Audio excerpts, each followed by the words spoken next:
Hola de nuevo. Recuerdo que en el anterior vídeo lo que hicimos fue demostrar el teorema de la bisectriz. ¿Qué vamos a hacer en este vídeo? Bueno, pues en este vídeo lo que vamos a hacer es seguir avanzando hacia nuestro objetivo, que es presentar y demostrar los teoremas de Menelao y Ceva, que eso lo haremos en el siguiente vídeo, pero para ello lo que vamos a hacer y necesitamos es comentar unos conceptos previos y demostraremos con estos conceptos previos un teorema que también nos ayudará en la consecución de nuestro objetivo. Bien, algunos de los conceptos de los que hemos dicho que íbamos a introducir. El de magnitudes con sentido. Lo primero que tenemos que saber es que vamos a hablar exactamente de longitudes con sentido. Una longitud siempre es un concepto positivo. Ahora bien, si tenemos una recta, en la recta podemos determinar dos sentidos de recorrido, tal como estoy yo colocado, hacia mi derecha y hacia mi izquierda. A uno de los dos podemos decir que es el sentido positivo y el otro el sentido negativo. ¿Cuál de los dos? El que convenga. Claro, esto nos lleva también a la idea de longitudes con sentido. Dos puntos en una recta, A y B, determinan un segmento y por lo tanto ese segmento tiene asociada una longitud. La longitud de ese segmento podemos decir que es positiva si corresponde, si el sentido de recorrido desde A hasta B coincide con el sentido positivo que habíamos determinado previamente, o que es negativa si no es el caso.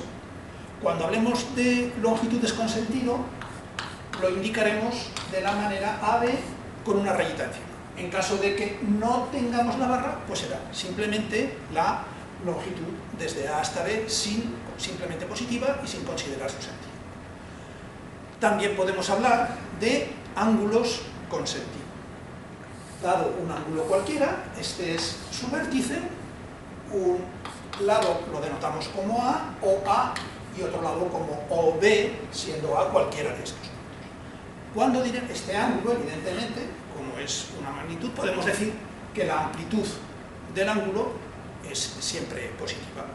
Pero, para darle un sentido, podemos decir que si la rotación alrededor del punto O del primero de los dos lados del que hemos hablado, o A, para hacerlo coincidir con el lado B, esta rotación es contraria a las agujas del reloj, diremos que el ángulo es un ángulo positivo. En caso contrario, diremos que el ángulo es un ángulo negativo. Otro concepto que vamos a utilizar bastante cuando lleguemos sobre todo al teorema que queremos demostrar hoy y por supuesto a los teoremas de Menelao y Ceva, que es la razón en la que un punto divide un segmento. O, dicho de otra manera, si tenemos tres puntos alineados, vamos a denotar esos tres puntos A, B y P, la razón o la relación en la que P divide al segmento AB, que la denotaremos por R, es exactamente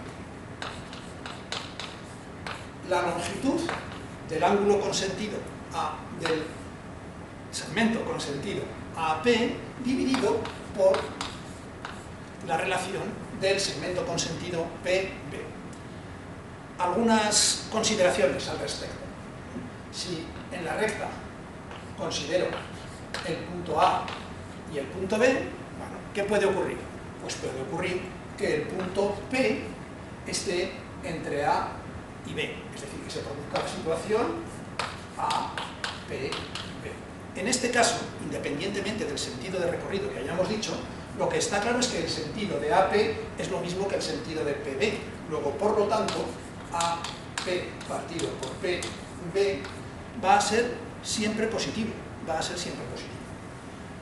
¿Qué ocurre? Que si P es A, aquí tendremos que esto es 0.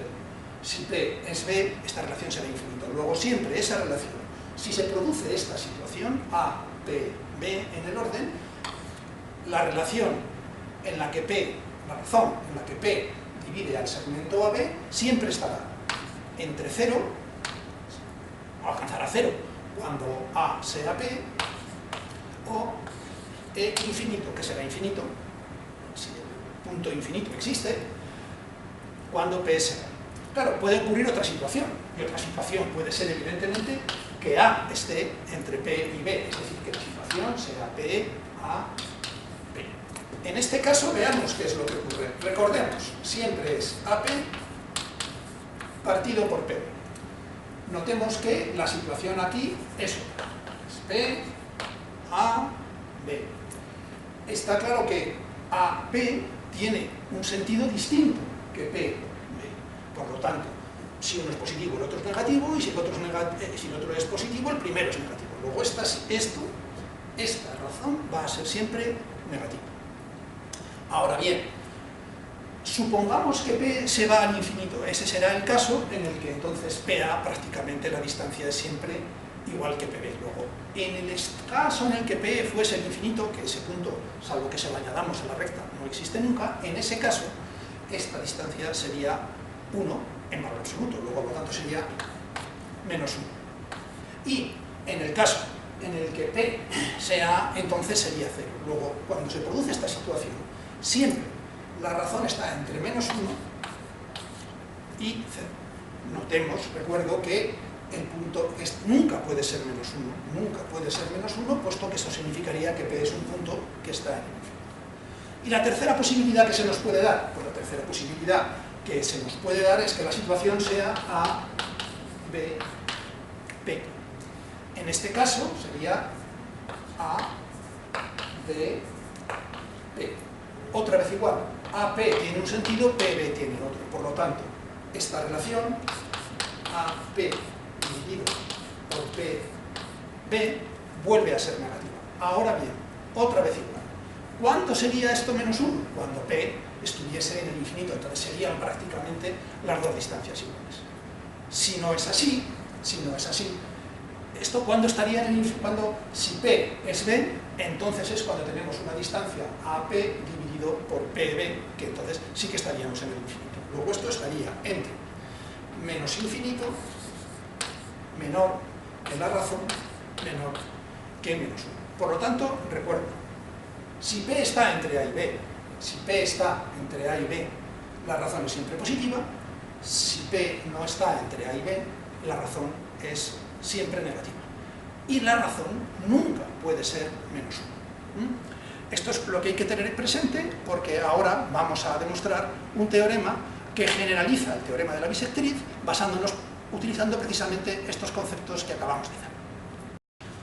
Con los conceptos que acabamos de introducir vamos a demostrar una generalización del teorema que vimos en el primer vídeo, que es el teorema de la bisectriz. Veréis, nos planteamos la siguiente cuestión. Tenemos un triángulo ABC y cogemos un punto cualquiera, L, lo denotamos por L, del lado BC. Y entonces nos preguntamos, ¿en qué proporción, en qué razón divide L al segmento BC? Bueno, pues vamos a demostrar que independientemente donde esté colocado C, recordad que aquí lo he pintado que está entre B y C, pero puede estar perfectamente en la prolongación de CB, es decir, que B esté entre L y C, o puede estar en la otra prolongación del lado, es decir, que C esté entre L y B. Lo hago aquí porque los dibujos son más sencillos, pero puede hacerse en cualquiera de las otras situaciones. Lo que vamos a demostrar es lo siguiente, que la relación en la que L divide al segmento BC, es decir, BL partido por LC, es exactamente la proporción que existe entre los lados AB y AC, es decir, AB partido por AC, pero ahora multiplicado, por cierto, se me ha olvidado, con el sentido correspondiente. Yo lo haré la demostración sin tener en cuenta los sentidos, porque si no nos demoraríamos mucho, pero se puede comprobar que efectivamente da igual en cualquier situación y que va a ser exactamente con los sentidos. Precisamente multiplicado por esta proporción, por el seno del ángulo BAL, BAL con el sentido correspondiente, dividido por el seno del ángulo LAC, también con el sentido correspondiente, por el seno de LAC. Es decir, notemos que es una generalización del teorema de la bisectriz, pero este teorema nos da exactamente la proporción en la que cualquier punto divide al segmento del lado. Bien, ¿cómo lo vamos a hacer? Pues lo vamos a hacer fijándonos en varias cosas. Primero, en dos triángulos. En dos triángulos que tenemos. El triángulo BAL,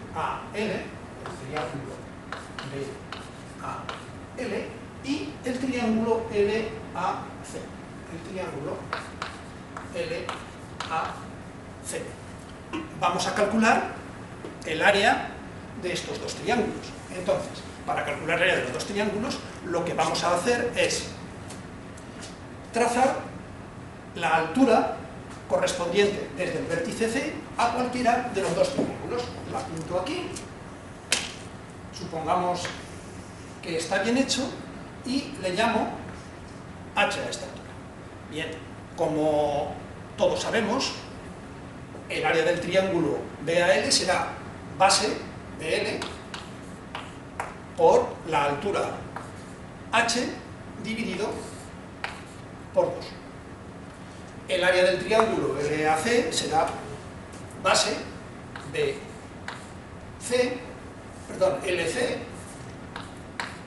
LC por la altura H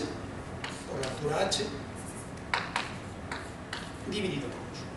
Como consecuencia, la relación entre las áreas de estos dos triángulos, el área del triángulo BAL dividido por el área del triángulo LAC va a ser igual BL por H dividido por CL o LC por H. Recuerda, este es el área de este triángulo, esta primera, el doble del área de este triángulo, y la que está en el denominador es el doble del área de este otro triángulo. ¿Qué hacemos ahora? Pues ahora lo que vamos a hacer va a ser calcular las áreas de estos triángulos, pero utilizando otra altura. Aquí vamos a utilizar esta altura que voy a denominar H1, y para calcular el área del otro triángulo voy a utilizar otra altura que va a ser H2. La pinto H2. Entonces, otra vez igual. El área del triángulo BAL, bueno, me vais a permitir que, como voy a seguir manteniendo esta proporción, no voy a dividir por 2, lo comento. El área del triángulo BAL será base BA por la altura correspondiente, que es H1 dividido por 2. Bien, pero como voy a seguir manteniendo la proporción, me olvido del 2. ¿Cuál es el área del triángulo LAC?